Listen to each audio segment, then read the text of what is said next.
The lonesome howl of a coyote broke the silence as the sun dipped behind the rugged mountains of Colorado Territory, 1875. Blood-stained hands pressed against cracked earth, Benjamin Orwell dug another shallow grave on the outskirts of Redemption Springs. The town cemetery had grown alongside his reputation, the singing gravedigger, they called him.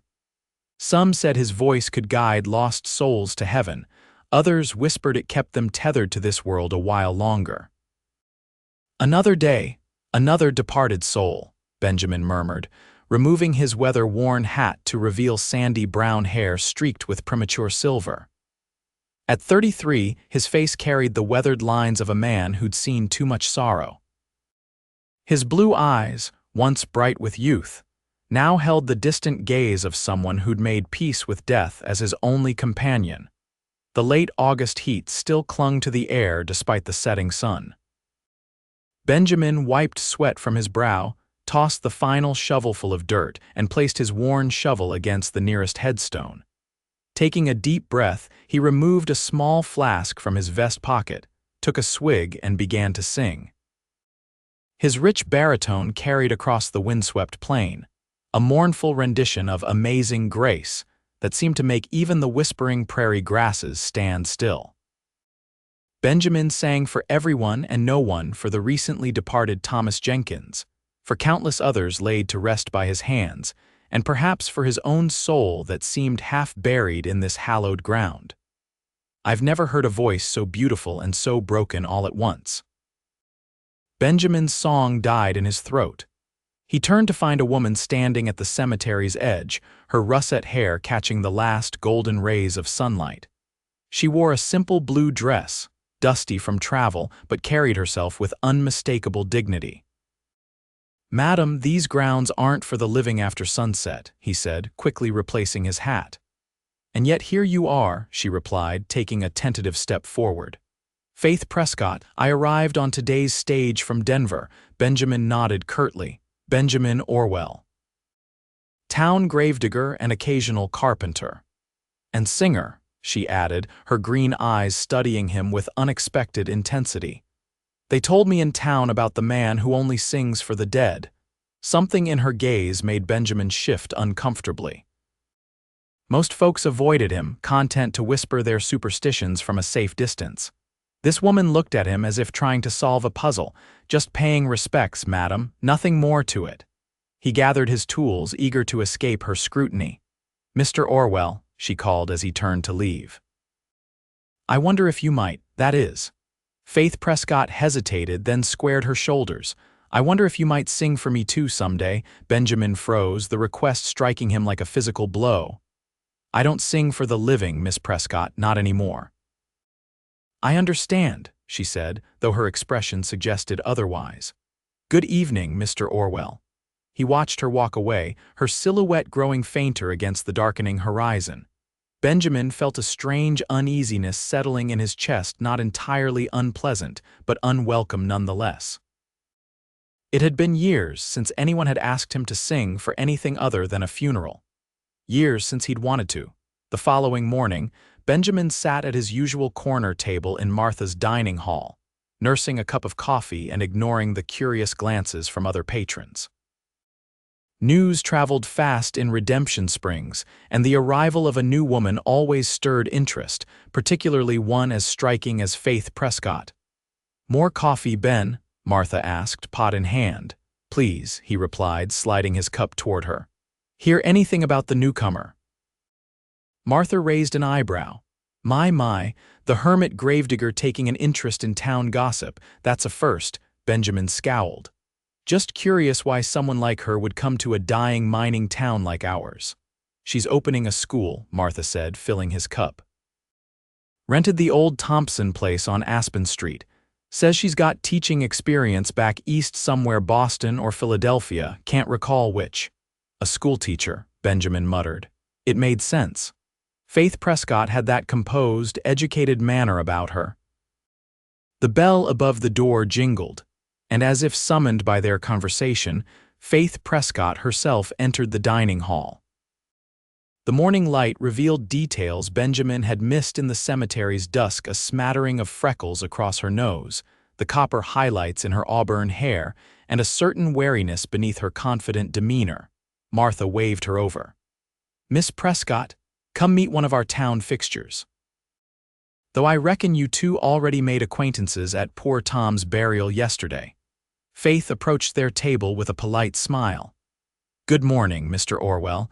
I hope I didn't offend you yesterday with my forwardness." "No offense taken," Benjamin replied stiffly, standing to pull out a chair for her as his mother's lessons in manners surfaced from long ago. "Martha says you're opening a school." "I am." Faith settled into the chair, arranging her skirts. "There are enough children in Redemption Springs and the surrounding homesteads to warrant one, I believe." Martha nodded enthusiastically. "Lord knows we need someone teaching these young ones more than how to pan for gold and avoid rattlesnakes. I'll fetch you some breakfast, honey." As Martha bustled away, an awkward silence fell between them. Benjamin found himself studying the delicate curve of Faith's wrist as she arranged her napkin, the way she tucked a strand of hair behind her ear. "May I ask you something, Mr. Orwell?" Faith finally broke the silence. Benjamin tensed. "Depends on what you're asking. I've heard various stories about why you only sing at funerals. Some say it's a sacred vow, others claim it's a curse." Her eyes met his directly. "I'm wondering which it is." Benjamin's knuckles whitened around his coffee cup. "Neither. Just a personal choice." "I see." Faith thanked Martha as a plate of eggs and biscuits was placed before her. "Do you have any interest in carpentry work, Mr. Orwell? The schoolhouse needs desks and a chalkboard frame." The abrupt change of subject caught him off guard. "I could take a look," he said cautiously. "When were you thinking?" "This afternoon, if you're available." She buttered a biscuit with precise movements. "I can pay a fair price." Benjamin nodded slowly. "I'll stop by after midday." As he left the dining hall 15 minutes later, Benjamin couldn't shake the feeling that he'd just been outmaneuvered somehow. It had been years since he'd done any substantial carpentry work for the living, preferring the solitude of crafting coffins and mending cemetery fences. Yet he found himself oddly anticipating the afternoon. The old Thompson place stood at the quieter end of Aspen Street, a modest clapboard building that had once served as a land office before the mining boom went bust. By the time Benjamin arrived, Faith had already cleared most of the front room, stacking old furniture and papers against one wall. "Mr. Orwell," she greeted him, wiping dust from her hands onto a practical brown skirt. "Thank you for coming." Benjamin nodded, surveying the room with a carpenter's eye. "Decent space. How many students are you expecting?" 12 have registered already, perhaps more once word spreads." She gestured around the room. "I'm thinking 6 desks to start, arranged in 2 rows. And a larger desk for myself at the front." As they discussed the specifics, Benjamin found himself drawn to Faith's practical intelligence and clear vision for the school. She had thoughtful answers for his questions about wood types and dimensions, and seemed genuinely interested in his suggestions.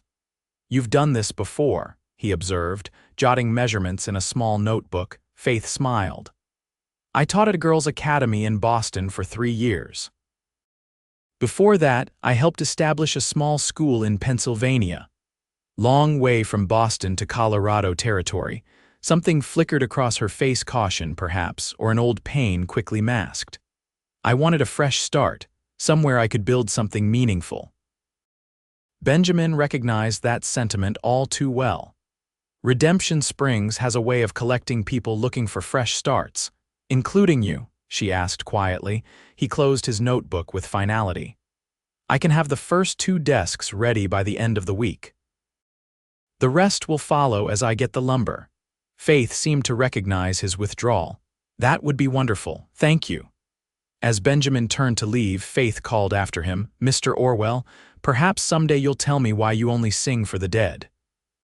He paused at the doorway but didn't turn around. "Perhaps someday you'll tell me what you're running from, Miss Prescott." The silence that followed told him he'd struck close to the mark. Over the next 3 weeks, Benjamin found his quiet routine disrupted by the schoolhouse project. True to his word, he delivered the first desks, then returned to install a chalkboard frame, repair windows, and build shelves for Faith's growing collection of books and teaching materials. Each visit chipped away at his carefully constructed isolation. Faith possessed a gentle persistence that drew him into conversations he hadn't planned to have, sharing stories of Boston winters and Philadelphia springs, asking about local plants and wildlife, even coaxing occasional laughter from him with her dry observations about town personalities. Benjamin found himself lingering longer than necessary, finding additional repairs that could be made, offering to build a coat rack or storage chest. If Faith recognized his excuses for what they were, she never commented. The town noticed. Whispers followed Benjamin as he carried lumber to the schoolhouse or stopped by the general store for supplies. He'd spent 7 years cultivating his reputation as the somber gravedigger, and now he was being seen in the company of the pretty new schoolteacher, sometimes even smiling. "You're good for business," Sheriff Wade Hollister commented one afternoon, finding Benjamin measuring boards outside the schoolhouse. "Folks are so busy gossiping about you and Miss Prescott, they've forgotten to cause trouble," Benjamin scowled. "There's nothing to gossip about." "Sure," Wade drawled, clearly unconvinced. "Just like there's nothing to gossip about with Martha bringing Miss Prescott's lunch every day or Doc Miller offering to give health lectures to her students."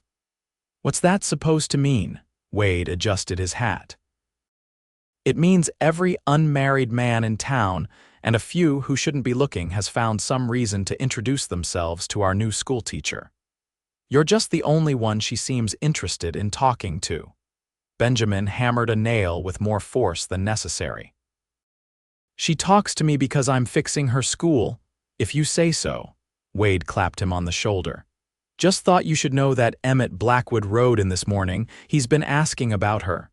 Benjamin's hammer paused mid-swing. Emmett Sterling was the closest thing Redemption Springs had to nobility, son of a cattle baron with holdings stretching across 3 territories. Handsome, educated back east, and known for getting whatever or whoever he set his sights on. "Miss Prescott can talk to whoever she pleases," Benjamin said finally, returning to his work. "Not my concern." But as Wade walked away, Benjamin found himself glancing toward the schoolhouse window, where Faith was arranging books on a newly installed shelf, humming softly to herself. Something uncomfortable twisted in his chest at the thought of Emmett Sterling's practiced charm being directed at her. That evening, Benjamin found himself returning to the cemetery, not to dig a grave but seeking the stillness that had always brought him peace. He sat beside the marker of Elizabeth Orwell, his mother's final resting place, and traced the worn letters with his fingertips. "I don't know what I'm doing, Ma," he whispered to the silent stone. 7 years of keeping to myself, doing my duty, not getting attached. Now this woman shows up and suddenly I'm building school desks and worrying about cattle barons." The September breeze rustled through the prairie grass, carrying no answers. "She asked me to sing for her," he continued. "First person to ask since I stopped. And part of me wanted to, Ma, that's what scares me." The sound of footsteps made him turn. Faith stood at the cemetery entrance, hesitating when she saw him. "I'm sorry," she called softly. "I didn't mean to intrude." Benjamin stood quickly. "It's not intruding, public cemetery." Faith approached slowly, carrying a small bouquet of wildflowers. "I saw you from the road. I should have left you to your privacy." "It's all right." He gestured awkwardly toward his mother's headstone. "Just visiting my mother." Faith nodded, placing her flowers at the base of a nearby grave. "Thomas Jenkins, the man whose burial had brought them together. I never properly paid my respects. He was my stage driver from Denver. Heart attack just as we arrived, poor man." Benjamin watched her bow her head briefly in prayer. "You knew him?" "No," she admitted, straightening up. "But he was kind during the journey, pointed out landmarks, made sure I had water. His was the first funeral I attended here, and your song." She looked up at him. Your voice gave dignity to a stranger's passing. It was beautiful. Benjamin felt heat rise to his face. It's just something I do.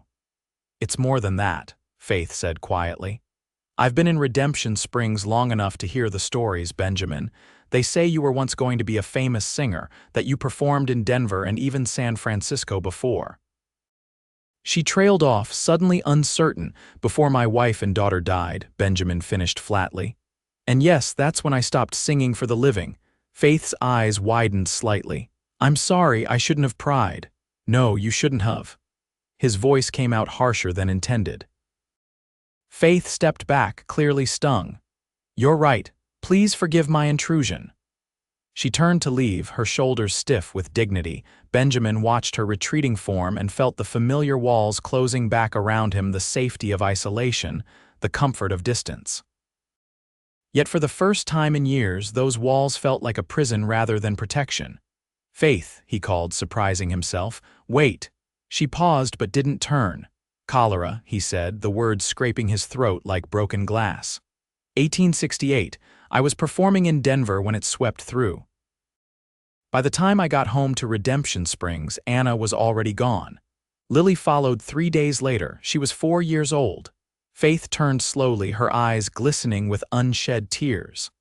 I buried them both, Benjamin continued, his voice steadier now, and I sang for them. And when I was done, I made a promise that my voice would only ever serve the dead, because the living leave you, or you leave them. The sun was setting behind Faith, illuminating her silhouette in golden light. Thank you for telling me, she said softly. Benjamin nodded once, uncertain what had compelled him to share his closely guarded pain with this woman he barely knew. I should go, Faith said, seeming to sense his discomfort. The school opens tomorrow. There's still much to prepare. I'll walk you back, Benjamin offered, suddenly unwilling to return to his solitary cabin just yet. They walked in silence through the town, past curious onlookers and shuttered storefronts. When they reached the schoolhouse, Faith paused at the door. Will you come tomorrow? She asked. For the opening, I've invited the whole town, but she hesitated. It would mean a lot to have you there. Benjamin looked at the building they'd prepared together over these past weeks. I don't think I'd fit in with the celebration. Faith studied him for a long moment. Perhaps not. But you belong there all the same, she offered a small smile. Good night, Benjamin. Good night, Faith. As he turned toward home, Benjamin caught sight of Emmett Sterling watching from the saloon porch across the street, his expression calculating. Benjamin quickened his pace. Suddenly eager for the solitude he'd moments ago been reluctant to return to. Benjamin did not attend the school opening the next day, instead taking on the grim task of preparing the grave for Mrs. Abigail Cooper, an elderly widow who had passed peacefully in her sleep. Yet as he worked, Benjamin found himself straining to hear the sounds of celebration drifting from town children's laughter, applause, and once, what he thought might be Faith's voice addressing the crowd. When Sheriff Wade found him that afternoon, Benjamin was sitting beside the freshly dug grave, idly whittling a piece of pine. Figured I'd find you hiding out here, Wade said, dropping onto a nearby headstone without ceremony. You missed quite a gathering. Had work to do, Benjamin replied, focusing on his carving. Sure you did. Wade pulled out a flask and took a swig before offering it to Benjamin. Miss Prescott gave a fine speech about the importance of education in building the future of the West. Had everyone eating out of her hand, especially Sterling, Benjamin's knife slipped, nearly cutting his thumb. I'm sure, Wade chuckled. She kept looking for someone in the crowd, seemed disappointed when she didn't find them. Wade, Benjamin warned. All right, all right. The sheriff reclaimed his flask. Just thought you'd want to know that Sterling's invited her to dinner at the Grand Hotel tonight, making a big show of supporting education in Redemption Springs. Benjamin said nothing, but his knuckles whitened around the knife handle. Course, a man like Sterling doesn't spend that kind of money on dinner just for civic pride, Wade continued. Word is he's looking for a wife to please his daddy, someone refined enough for the old man but hardy enough for frontier living. Faith can take care of herself, Benjamin said, more to convince himself than Wade. No doubt. Wade stood, brushing dust from his trousers. But thought you might want to know anyway. Mrs. Cooper's service is at sunset. Benjamin nodded, already dreading the moment he would have to sing while knowing Faith might be dining with Emmett Sterling just a few hundred yards away. The funeral proceeded as all funerals in Redemption Springs did. Brief words from Reverend Taylor, somber faces of the few mourners, and finally, Benjamin's song rising over the freshly turned earth as the sky blazed orange and purple with sunset. As the final notes of Abide With Me faded into the evening air, Benjamin became aware of a figure standing apart from the dispersing mourners. Faith Prescott, dressed not for a fancy dinner but in a simple dark blue dress, her hair pulled back in a practical knot. Benjamin nodded to Reverend Taylor and the departing attendees, then made his way to where Faith stood. "I thought you'd be at the Grand Hotel," he said without preamble. "I declined Mr. Sterling's invitation," she replied. "I wanted to hear you sing again." Something warm unfurled in Benjamin's chest, quickly tamped down by years of practiced caution. "It's just a funeral song." "It's more than that." Faith stepped closer. "Benjamin, when you sing, it's as if you're giving voice to all the grief that people can't express themselves." "It's a gift I don't share with the living anymore," he reminded her, though the words lacked their usual conviction. Faith nodded, accepting this boundary once again. "The school is off to a good start.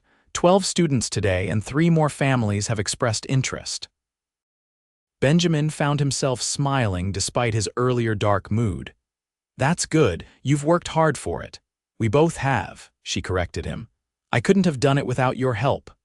They stood in companionable silence for a moment, watching as the cemetery grew darker with approaching night. "Would you walk me home?" Faith asked finally. "It's getting late, of course." As they walked back toward town, Benjamin found himself noticing things he usually ignored: the way the first stars appeared in the deepening blue sky, the warm glow of lamplight from windows, the distant piano music from the saloon. The world seemed suddenly more vibrant with Faith beside him. "Mr. Sterling asked about you," Faith said as they neared the schoolhouse. Benjamin tensed. "Did he?" "He seems to think there's something between us." Her voice remained carefully neutral. "He warned me about your reputation as a recluse. Said you haven't been part of town life since your family passed." "Sterling doesn't know anything about me," Benjamin said sharply. Faith stopped walking and turned to face him. "That's just it, Benjamin. Few people do. You've kept yourself apart for so long that you've become more legend than man to most folks here. And that suits me fine." "Does it?" Faith challenged, her green eyes intent in the twilight. "Does it really suit you to be alone, to sing only for the dead, to build things only for the departed?" "It's simpler that way," he insisted. "Simpler isn't always better." Faith took a deep breath. "Benjamin, I came to Redemption Springs running from something too." This admission caught him off guard. "What were you running from?" Faith glanced around, suddenly aware they were standing in the middle of the street. "Not here, would you? Would you come inside, please?" Against his better judgment, Benjamin followed her into the schoolhouse. Faith lit a lamp, casting the room in warm golden light that illuminated the desks he'd built, the chalkboard mounted on the wall, the row of books she'd carefully arranged. "I was engaged," Faith said without preamble, setting the lamp on her desk. "To a man named Richard Harrington. A professor at the college where I taught in Boston. He was respected, influential, and not at all who he pretended to be." Benjamin remained silent, sensing she needed to tell this story in her own way. "I discovered he had gambling debts, significant ones." Faith's voice grew quieter. "When I confronted him, he became violent, said he'd chosen me because my family had money and now I would help him repay what he owed." Benjamin's fists clenched involuntarily. "Did he hurt you?" Faith touched her left wrist briefly, an unconscious gesture. "Yes, but I escaped. My father wanted to press charges, create a scandal, but Richard had powerful friends. They began spreading rumors about me instead, that I was unstable, that I'd fabricated everything. So you left, Benjamin concluded. Faith nodded. I couldn't stay and watch my reputation, my career be destroyed, and I couldn't bear the pity in people's eyes, so I came west, as far from Boston as I could manage, to start fresh. Yes, Faith met his gaze directly, just like you've been trying to do for 7 years. Except I don't want to start fresh by hiding away from life, Benjamin. I want to build something new. Her words struck him like a physical blow. I'm not hiding, he protested, but the argument sounded hollow even to his own ears.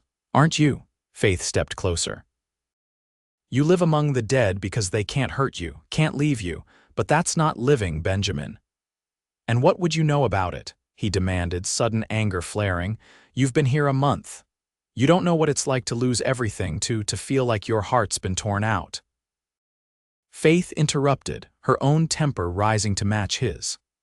To wake up every morning wondering how to face another day. I may not have lost a child, Benjamin Orwell, but I know what it means to have your future shattered. The difference is I'm trying to rebuild mine instead of burying it. They stood face to face, both breathing hard, neither willing to back down. In that moment, Benjamin saw Faith clearly, not as the refined schoolteacher or the mysterious newcomer, but as a woman who carried her own scars and still chose courage. I should go, he said finally, taking a step back. Faith closed her eyes briefly, composing herself. Yes, perhaps that's best. Benjamin paused at the door. For what it's worth, I'm glad you didn't have dinner with Sterling. A small smile touched Faith's lips. So am I. October brought crisp mornings and golden afternoons to Redemption Springs, along with an unexpected lull in Benjamin's usual work. For the first time in years, the town went nearly 3 weeks without a funeral, leaving Benjamin with empty hours that weighed heavily on him. He filled them with small carpentry projects around town, mending Dr. Miller's porch steps, building a new counter for the general store, repairing the church bell tower. If these jobs happened to give him occasional glimpses of the schoolhouse and its teacher, he told himself it was mere coincidence. Faith, for her part, seemed to be thriving. Her student count had grown to 17, and she'd organized a town lending library in one corner of the schoolhouse. Benjamin observed from a distance as she became woven into the fabric of Redemption Springs, beloved by her students and respected by their parents.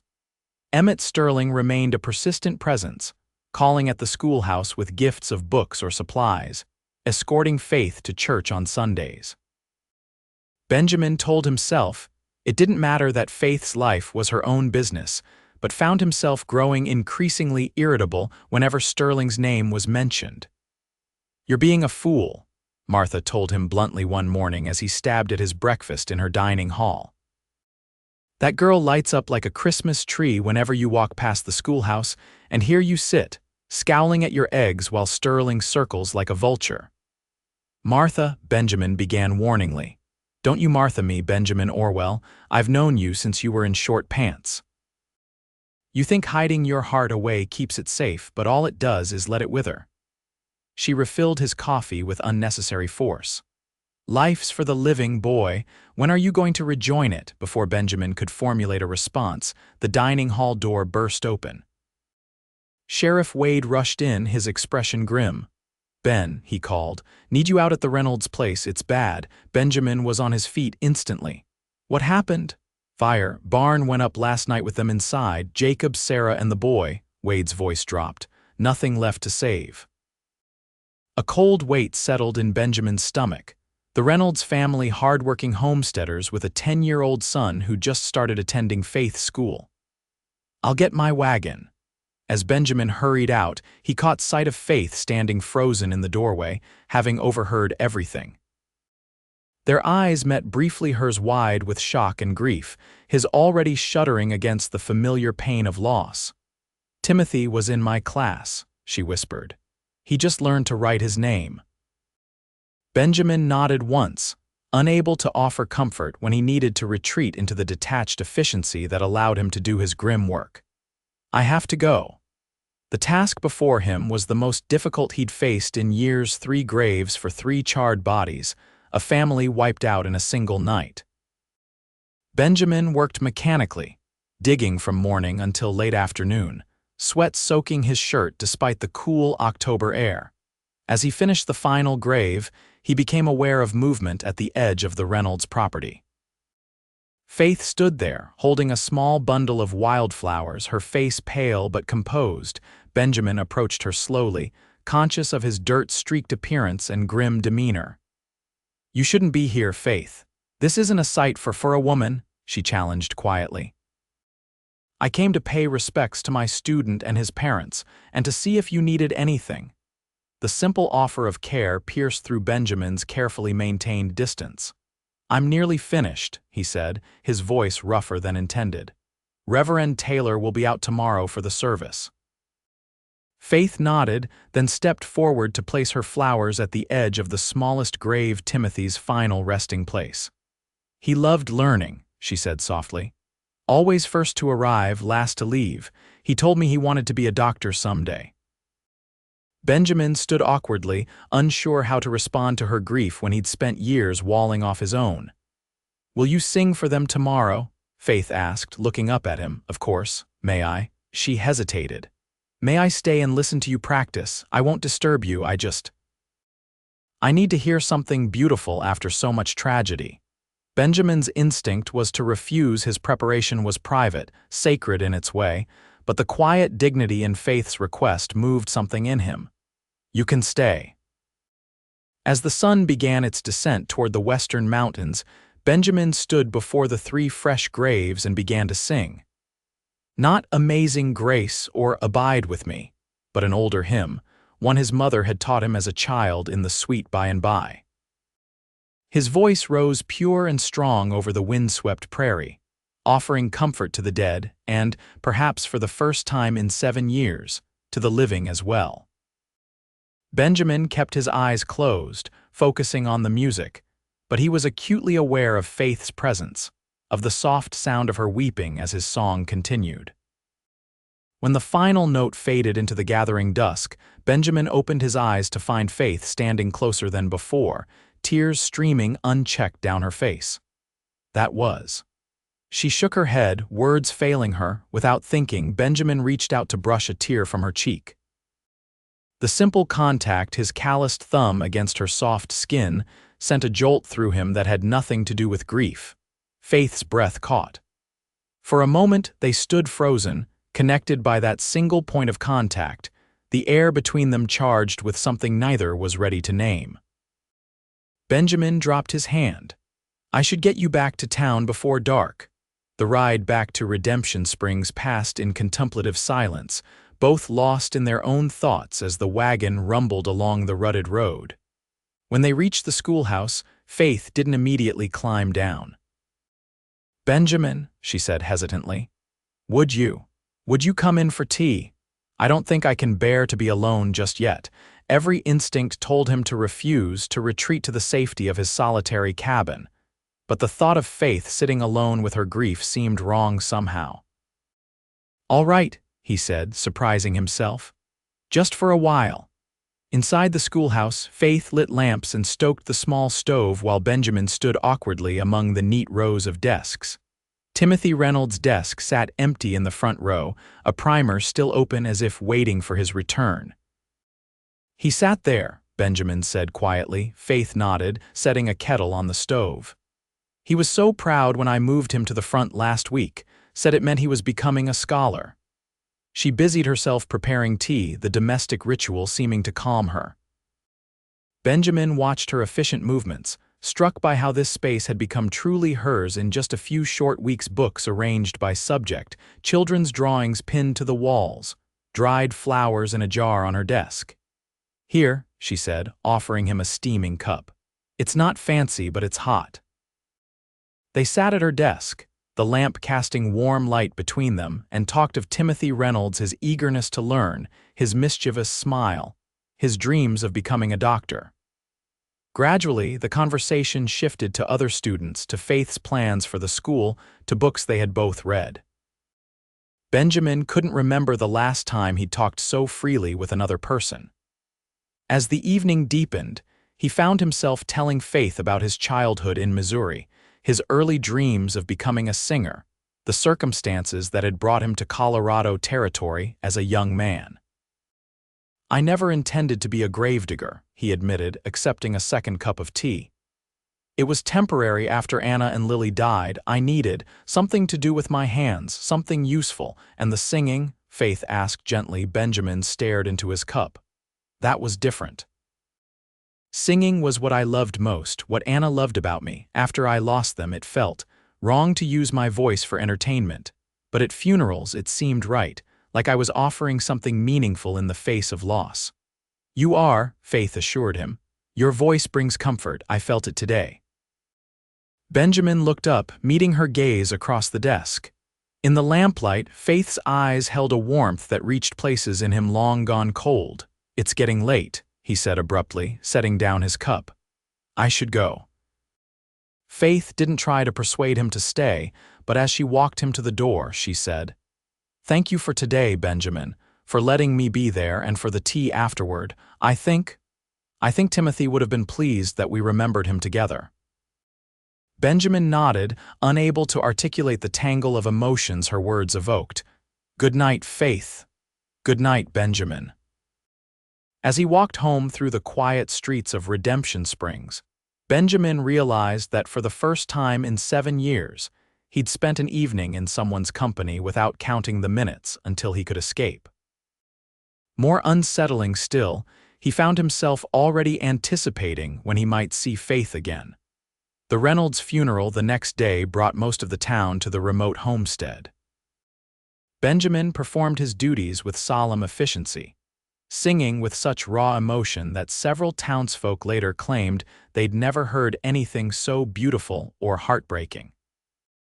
Throughout the service, he was conscious of Faith standing among her students, her arm around a young girl who had been Timothy's friend.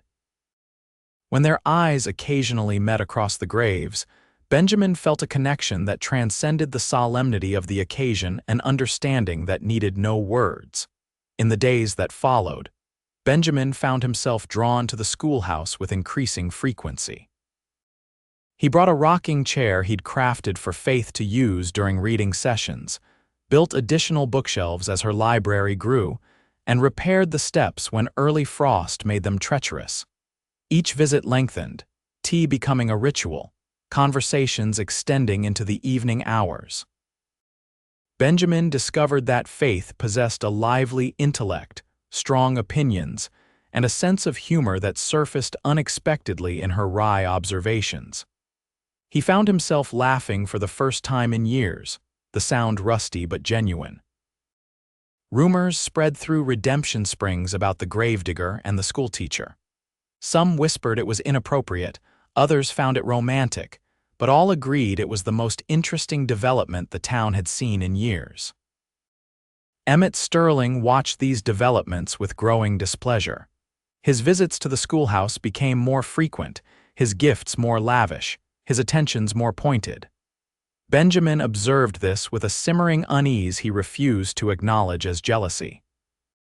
"You know he's serious about her," Wade commented one afternoon as they watched Sterling deliver a package to the schoolhouse from across the street. "Word is he's ordered a ring from Denver." Benjamin's jaw tightened. "Faith is free to make her own choices," Wade snorted. "Sure she is." "And you're free to be a damn fool." He clapped Benjamin on the shoulder. "Life doesn't give second chances often, Ben. Might want to consider that." As October gave way to November, a harsh early winter descended on Redemption Springs. Heavy snow blanketed the town, and bitter winds howled down from the mountains. Benjamin found himself checking on the schoolhouse daily, ensuring Faith had enough firewood and that the roof held against the snow's weight. During one such visit, he arrived to find Faith teaching her students about Shakespeare, her animated reading of Romeo and Juliet captivating even the most restless boys. Benjamin stood in the doorway, unnoticed, watching as she brought the centuries-old words to life. When she finally spotted him, A smile bloomed across her face that seemed to warm the entire room. "Mr. Orwell. Children, you remember Mr. Orwell, who built our desks and bookshelves." The children chorused greetings, some waving enthusiastically. Benjamin nodded awkwardly, unaccustomed to such welcome. "I just brought more firewood," he explained, gesturing to the bundle outside. "How thoughtful," Faith said. "Children, continue reading the passage silently while I speak with Mr. Orwell." She stepped outside, pulling her shawl tight against the cold. "You didn't have to bring more wood, I have plenty." "Storm's coming," Benjamin replied, nodding toward the darkening sky. "Might be the worst one yet." Faith followed his gaze with concern. "Should I dismiss the children early?" "Might be wise, some have a fair distance to travel." Faith nodded decisively. "I'll send them home now." She hesitated, then added, "Would you stay? Help me secure the windows. I'm still not entirely used to these Colorado blizzards." Benjamin felt a surge of protectiveness. "Of course." The storm arrived with unexpected ferocity just as the last student departed. Wind shrieked around the schoolhouse corners, driving snow against the windows with such force that Benjamin feared the glass might break. He and Faith worked quickly to place blankets against drafty spots and build up the fire to a roaring blaze. "I don't think you should try to reach your boarding house," Benjamin said as they surveyed their preparations. "Storm's too fierce now." Faith peered out the frosted window at the whiteout conditions. "I believe you're right. Fortunately, I keep emergency supplies here for just such occasions." As the afternoon darkened prematurely into evening, they settled into what had become their familiar routine. Faith at her desk grading papers, Benjamin mending a broken chair leg. The howling wind outside only emphasized the coziness within, the lamplight casting a warm glow over their shared domesticity. "I received a letter from my father today," Faith said eventually, setting aside her work. "He wants me to return to Boston for Christmas." Benjamin looked up sharply. "Will you go?" Faith hesitated. "I'm not certain. Boston holds difficult memories now." "But your family is there," Benjamin observed, focusing again on his work. "Yes." Faith rose to add another log to the stove. "What about you, Benjamin? Do you have family elsewhere?" "A brother in California. We write occasionally." Benjamin set down his tools. "He wanted me to join him after I lost Anna and Lily, said I needed a fresh start somewhere new." "Why didn't you go?" Benjamin was silent for a long moment. "Their graves are here," he said finally. "I couldn't leave them." Faith's expression softened with understanding.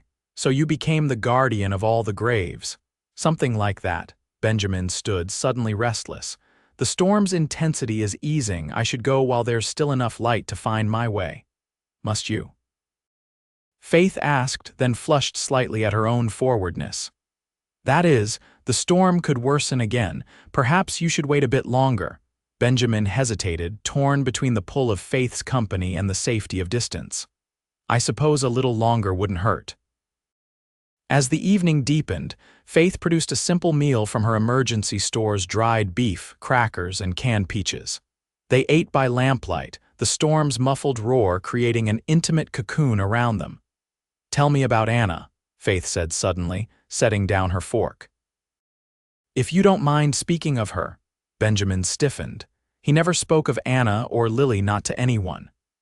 Yet as he looked at Faith's gentle, open expression, he found himself wanting to share the memories he'd kept locked away for so long. "She was stubborn," he said finally, a reluctant smile touching his lips. "Determined. She'd set her mind to something and there was no swaying her. That's how we ended up in Redemption Springs. She read about the mining opportunities and decided this would be our future." "She sounds remarkable," Faith said softly. "She was." Benjamin's voice grew warmer as long-suppressed memories surfaced. "She loved poetry, used to read it aloud while I played guitar in the evenings, and she could bake the best apple pie you ever tasted." "And Lily," Faith prompted gently. "Was she like her mother?" A bittersweet ache filled Benjamin's chest. "She had Anna's eyes and her stubborn chin, but she loved music like me. Used to sing all day long, made up her own songs about everything she saw."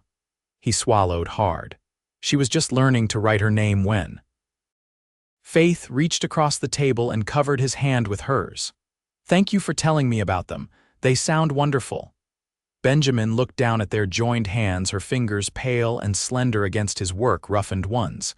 "They would have liked you," he said quietly. The admission hung in the air between them, fraught with meaning neither was quite ready to acknowledge. Slowly, Faith withdrew her hand, but her eyes remained fixed on his face. "Benjamin," she began hesitantly, "Mr. Sterling has asked me to accompany him to Denver next week. For a concert and dinner." Something cold and heavy settled in Benjamin's stomach. "I see." "I haven't given him an answer yet." Faith's gaze remained steady. "I wanted to. That is, I thought perhaps—" "You should go," Benjamin interrupted, rising abruptly from the table. "Sterling can offer you things I can't, Faith. A proper life security status." Faith stood as well, color rising in her cheeks. "Is that what you think I want, status?" "I think you deserve better than a gravedigger who can barely hold a conversation most days," Benjamin said bluntly. "Sterling's a good match for you. Educated, cultured, and not at all the man I find myself thinking about day and night," Faith interrupted, her voice trembling slightly. "Not the man whose rare smile makes my heart race or whose voice haunts my dreams." Benjamin froze, staring at her with naked vulnerability. "Faith, I know you're afraid," she continued, stepping closer. "So am I. Life has taught us both that loving someone means risking terrible pain. But Benjamin—" She took another step, close enough now that he could see the golden flecks in her green eyes. "I think some risks are worth taking." For a moment, the only sound was the crackling fire and the muted howl of the storm. Then Benjamin reached out, his hand shaking slightly as he touched Faith's cheek. "I don't know if I remember how to live among the living," he confessed. "I've been half-buried myself for so long." "Then let me help you remember," Faith whispered, covering his hand with hers. "A day at a time." Benjamin couldn't say who moved first, only that suddenly Faith was in his arms, her lips meeting his with a tenderness that broke something loose inside him. He pulled her closer, kissing her with 7 years of pent-up longing, as if she were air and he had been drowning. When they finally broke apart, both breathless, Benjamin rested his forehead against hers. "I haven't felt alive in so long," he murmured. "Until you," Faith smiled, tears glistening in her eyes. "Then sing for me, Benjamin, not a funeral song but something for the living, for us." Benjamin hesitated, old promises warring with new possibilities. "I don't know if I can." "Try," Faith encouraged, stepping back to give him space. "Please." Taking a deep breath, Benjamin closed his eyes and began to sing not a hymn this time, but a simple folk song, one his mother had sung to him as a child. His voice was tentative at first, rusty with disuse for any purpose but mourning, but gradually strengthened as the sweet, hopeful melody filled the schoolhouse. When he opened his eyes, Faith was watching him with such wonder and joy that his voice nearly faltered. But he continued, singing now directly to her, letting the music express what words could not: his fear, his hope, his awakening heart. As the final notes faded into silence, Faith stepped forward and took his hands in hers. "Thank you," she whispered, "for singing for me." "For you," Benjamin agreed, his voice rough with emotion. "Only for you." Outside, the storm continued to rage, but inside the schoolhouse, something new had taken root, fragile but undeniable, a promise of spring in the depths of winter. The following morning dawned clear and blindingly bright, the storm having passed during the night.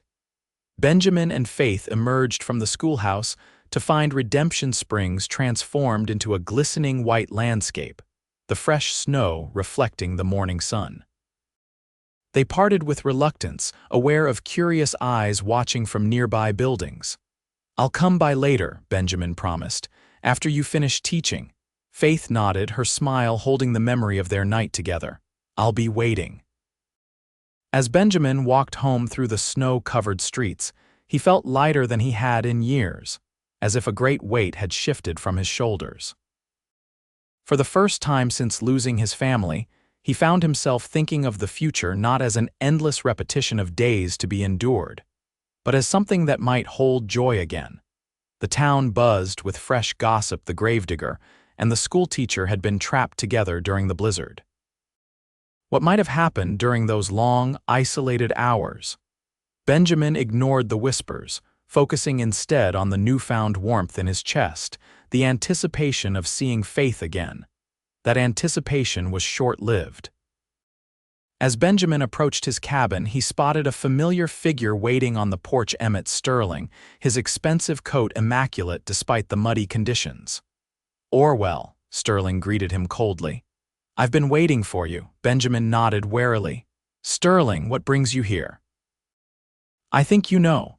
Sterling stepped closer, his handsome face tight with barely controlled anger.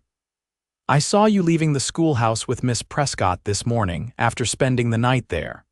"The storm," Benjamin began. "Spare me your excuses," Sterling interrupted. "I don't care about the weather. I care about the fact that you're interfering with my plans." Benjamin's jaw tightened. Faith isn't part of anyone's plans. She makes her own decisions. Decisions influenced by a man who's clearly taking advantage of her compassionate nature. Sterling's voice dripped with contempt. "Do you honestly think a woman like Faith Prescott, educated, cultured, from a good Boston family, could seriously consider a future with a man who digs graves for a living? A recluse who hasn't been part of proper society in years?" The words struck with precision, targeting the very doubts Benjamin had been wrestling with since first acknowledging his feelings for Faith. Still, he stood his ground. "What Faith and I share is none of your business. I'm making it my business." Sterling stepped closer, lowering his voice. "My father expects me to return from this frontier adventure with a suitable wife. Miss Prescott fits his requirements, well-bred, educated, but hardy enough for Western living. I won't let a gravedigger with a morbid singing habit stand in my way." "That's not your decision to make," Benjamin replied evenly. "It's Faith's." Sterling's handsome face twisted with disdain. "Do you really think you can make her happy, that she won't eventually realize what she's sacrificed to be with you? That she won't look at your dirt-stained hands and rough manners, and regret choosing you over what I can offer her?" Benjamin fought to keep his expression neutral, though Sterling's words found their mark with uncomfortable accuracy. "Here's what's going to happen, Orwell," Sterling continued, his voice conversational but hard. "You're going to step aside. Tell Faith you made a mistake, that you're not ready for whatever happened between you. If you truly care for her, you'll want what's best for her future." "And you think that's you?" Benjamin asked quietly. "I know it is." Sterling straightened his coat. "I can give her a life worthy of her talents and background. What can you offer besides a cabin that smells of earth and death?" Before Benjamin could respond, Sterling turned to leave, adding over his shoulder, "Think about it, Orwell. If you truly care for her, you'll do the right thing." Benjamin stood motionless as Sterling rode away, the man's words echoing painfully in his mind. Despite the morning sun, he felt a familiar coldness seeping back into his bones, the protective numbness he'd cultivated for so long. By the time school ended that afternoon, Benjamin had made his decision. He waited across the street as the children streamed out of the schoolhouse, watching as Faith stood in the doorway, her smile brightening as she spotted him waiting. The sight nearly broke his resolve. "Benjamin," she greeted him warmly as he approached, "I was hoping you'd come." "I've been thinking about last night, about everything Faith," he interrupted gently. "We need to talk." Something in his tone made her smile fade. "What's wrong?" Benjamin gestured toward the empty schoolroom. "Can we go inside?" Once inside, Faith turned to him with concern etched across her features. "Has something happened?" "Sterling came to see me this morning," Benjamin said, forcing himself to maintain distance between them. "He made his intentions toward you quite clear." Faith frowned. "Mr. Sterling's intentions are not my concern or yours." "But they should be." Benjamin turned away, unable to bear the confusion in her eyes. "He can give you things I never could, Faith. A proper home, social standing, financial security." "Benjamin, look at me." When he reluctantly met her gaze, Faith continued, "Is this really about what Emmett Sterling can offer, or is it about your fear?" It's about reality, Benjamin insisted. Last night it was beautiful, but in the light of day we have to be practical. Practical. Faith repeated, anger beginning to replace confusion. Was it practical when you sang for me last night, when you held me like you never wanted to let go? Benjamin closed his eyes briefly against the pain. I got carried away, we both did. The storm, the isolation, don't you dare dismiss what happened between us as circumstantial, Faith interrupted, her voice trembling. I know what I felt, Benjamin, and I know what I saw in your eyes. I'm not the right man for you, Benjamin said flatly. I live among the dead because it's easier than facing the living. That's not going to change, Faith, not even for you. Faith stepped closer, searching his face. I don't believe you. Believe what you want, Benjamin replied, hardening his voice. But Sterling was right about one thing: eventually you'd regret choosing me. Better to end this now before anyone gets hurt worse. Before you get hurt worse, you mean, Faith said quietly. This isn't about protecting me, Benjamin, it's about protecting yourself. The truth of her words stung, but Benjamin pressed on. Think about your future, Faith. Think about what you came west to build. Sterling can help you achieve that. I would only hold you back. Faith's eyes filled with tears, but her voice remained steady. I thought you were brave, Benjamin Orwell. Brave enough to sing for the dead, to face grief every day, but I was wrong. You're a coward. The accusation hit him like a physical blow. Maybe I am, he admitted, but that doesn't change the facts. The facts? Faith laughed bitterly. The fact is that I'm falling in love with you, and I think you feel the same way. Everything else is just fear and excuses. Benjamin turned away, unable to bear the sight of her tears. I'm sorry, Faith, truly, but this is for the best. Get out, Faith whispered. If you're determined to hide behind your grief for the rest of your life, then go. But don't pretend you're doing it for my sake. Benjamin walked to the door, each step feeling like lead. At the threshold, he paused but didn't turn around. Be happy, Faith. You deserve that. He walked away from the schoolhouse with leaden steps, ignoring the curious glances from townsfolk who had grown accustomed to seeing him and Faith together. Benjamin told himself he'd done the right thing, the honorable thing. Yet with each step, the certainty faded, replaced by a hollow ache that felt worse than the grief he'd carried for 7 years. The next 2 weeks passed in a blur of numbing routine. Benjamin dug graves, built coffins, sang at funerals, all with mechanical precision that required no emotion, no engagement with the living.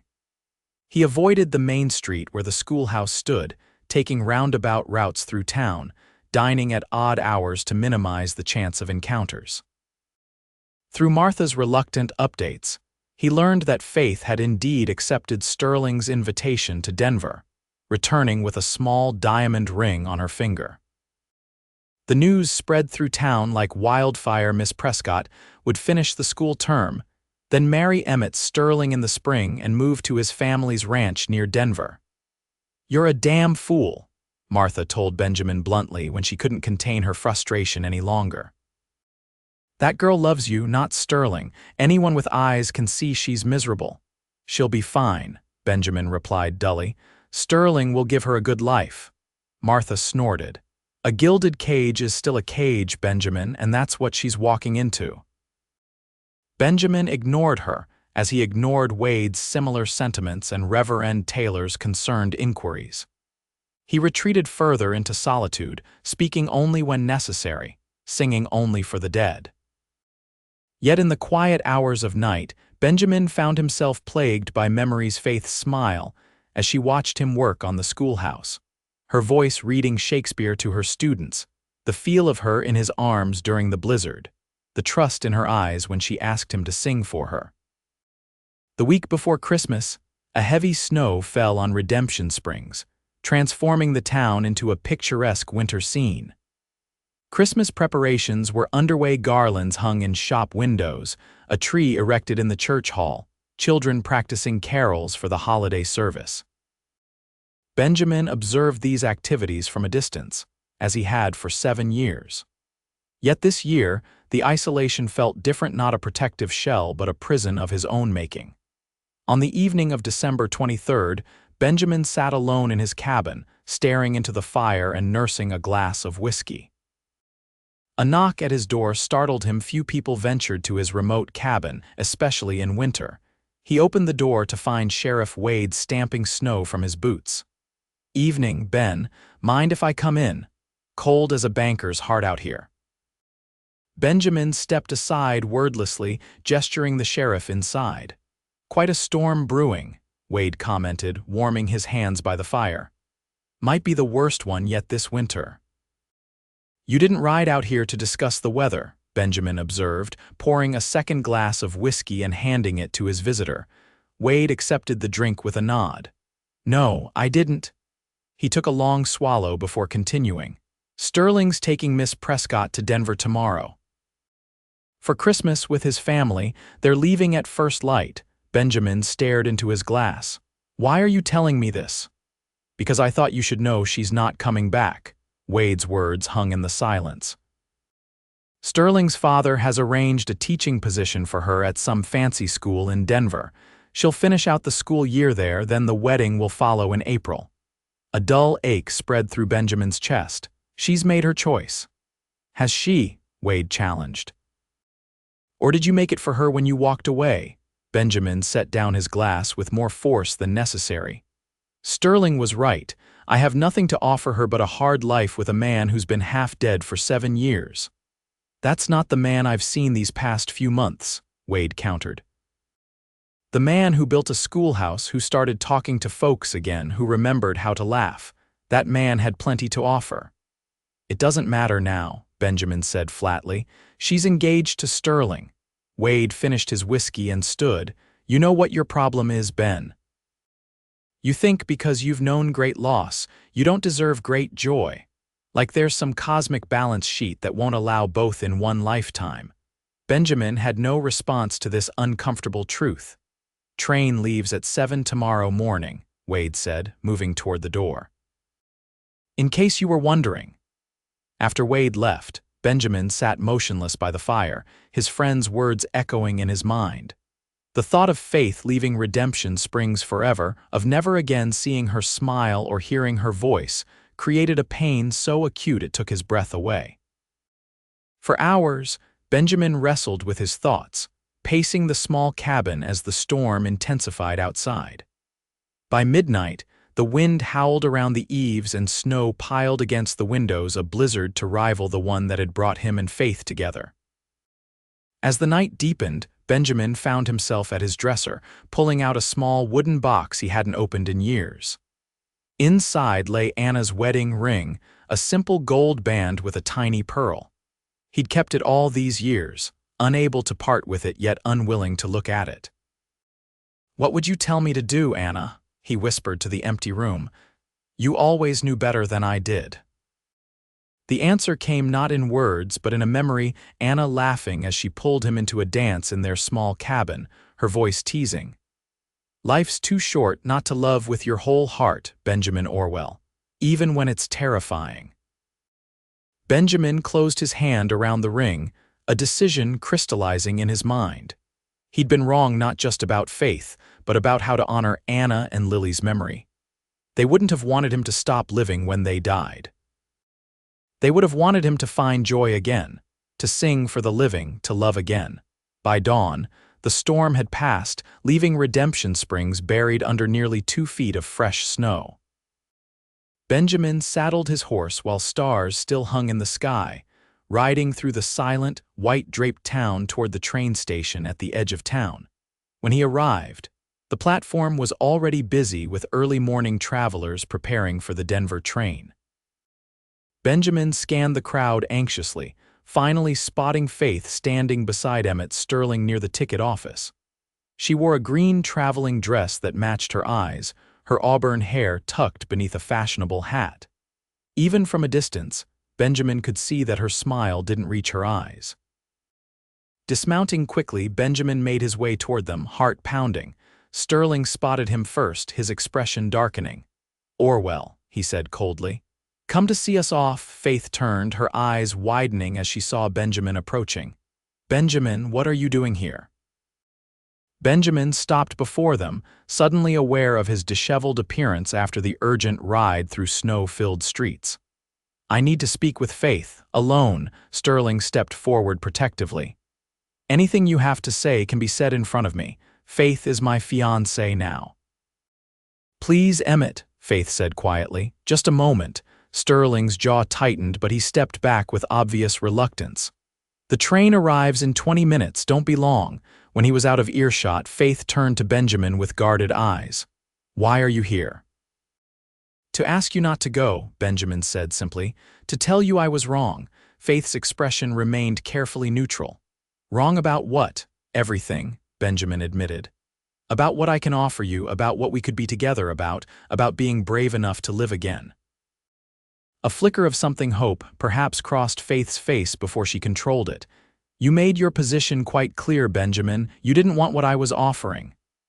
"I was afraid," Benjamin said, taking a step closer. "Terrified, actually. Of caring for someone again, of the possibility of loss. But I realized something last night. I've been hiding behind my grief, using it as an excuse to avoid living." Faith's composure wavered slightly. "What changed your mind?" I asked myself what Anna would want for me. And I knew immediately she would be furious that I've wasted 7 years and half life. A small smile touched Benjamin's lips. "And then I asked myself what I want. The answer is you, Faith, only you." Tears gathered in Faith's eyes. "Benjamin." "I know I have no right to ask this," he continued earnestly. "You've made a commitment to Sterling.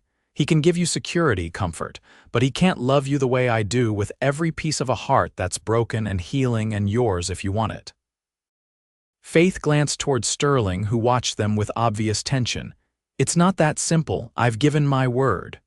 "I know," Benjamin acknowledged, "and I'll respect your decision, whatever it is, but before you go I need to do one thing."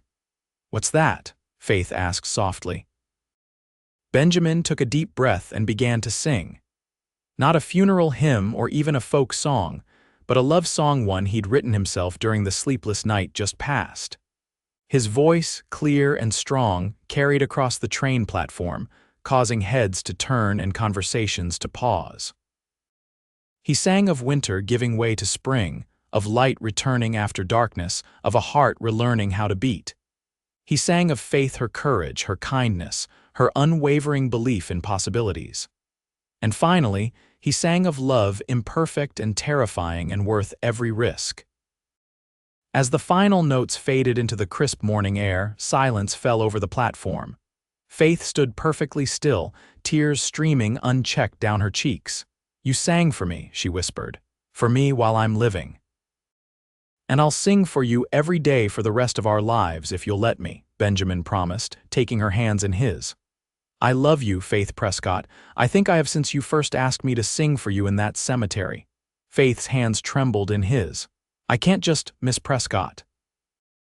Emmett Sterling's voice cut through the moment as he rejoined them. "The train is approaching. We need to board." Faith looked between the two men, conflict clear in her expression. "Faith," Benjamin said quietly, "whatever you decide, know that you woke something in me I thought was dead forever. And I'll always be grateful for that." The train whistle sounded in the distance, steam visible against the clear morning sky. Sterling extended his hand to Faith. "It's time, my dear. My parents are expecting us." Faith looked at Sterling's outstretched hand, then back at Benjamin. Slowly, she removed the diamond ring from her finger and held it out to Sterling. "I'm sorry, Emmett," she said gently. "You're a good man in many ways and you'll make someone very happy someday, but my heart belongs elsewhere. It has for some time now." Sterling's face hardened as he took the ring. "You're making a mistake. A schoolteacher's salary and a gravedigger's earnings won't provide the life you deserve." "Perhaps not," Faith agreed, "but it will be a life filled with love and music, and that's worth more than comfort or security." Sterling looked between them, his expression shifting from anger to resignation. "I hope you don't come to regret this decision, Miss Prescott." With a curt nod to Benjamin, he turned and walked toward the arriving train. As Sterling boarded, Faith turned back to Benjamin, her eyes shining with both tears and joy. "Did you mean it? About singing for me every day. In answer, Benjamin pulled her into his arms and kissed her with all the emotion he'd held back for so long: relief, gratitude, and overwhelming love. When they finally broke apart, breathless and smiling, the train was pulling away from the station, taking with it the future Faith had nearly chosen.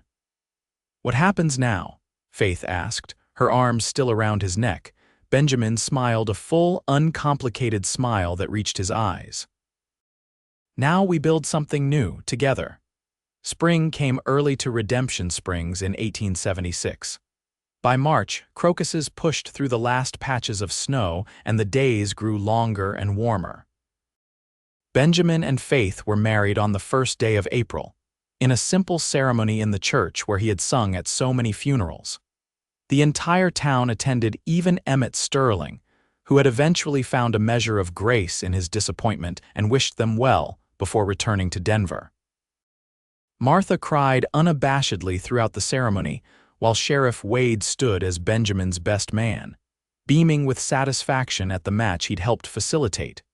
The most meaningful guests, however, were those who could not physically attend. Before the ceremony, Benjamin and Faith visited the cemetery together, placing flowers on the graves of Anna, Lily, and others who had been part of Benjamin's journey. There, in the quiet morning light, Benjamin sang once more for the dead a song of gratitude and remembrance, of honoring the past while embracing the future. As spring turned to summer, Redemption Springs buzzed with news of the singing gravedigger and his schoolteacher wife. Faith continued teaching, while Benjamin expanded his carpentry work, taking on commissions for furniture and house repairs throughout the region. He still dug graves when needed and sang at funerals with the same heartfelt emotion. But now, his voice could also be heard in the evenings from their small home on the edge of town, or occasionally at community gatherings when Faith persuaded him to share his gift. On warm evenings, townsfolk sometimes passed by their porch to hear Benjamin singing while Faith read poetry aloud, recreating the tradition he'd once shared with Anna, but making it uniquely their own. Children stopped by for impromptu music lessons, and their home gradually became a center of community and learning.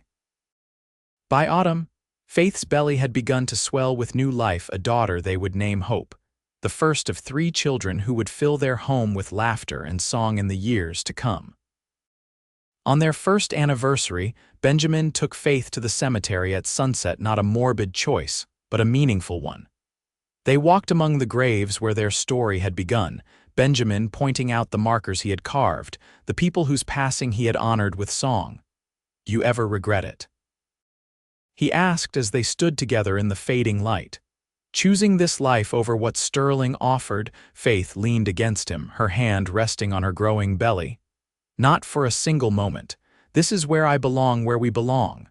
Benjamin kissed her temple gently. "I spent so long singing only for the dead, I forgot what it meant to make music for the living. You gave that back to me, Faith. And you showed me that a fresh start doesn't mean forgetting the past," she replied. "It means building on it, honoring it while moving forward." As twilight deepened around them, Benjamin's rich baritone rose once more over the peaceful cemetery, not a funeral hymn this time, but a lullaby for their unborn child, a song of promise and possibility. Faith joined him, her clear soprano weaving with his deeper tones in perfect harmony. The song drifted across Redemption Springs, a reminder that even in places marked by loss and endings, new beginnings were always possible. The cowboy who once sang only at graves had found his voice again, not just for the dead, but for the woman who had whispered, "Sing for me too," and for the future they were creating together.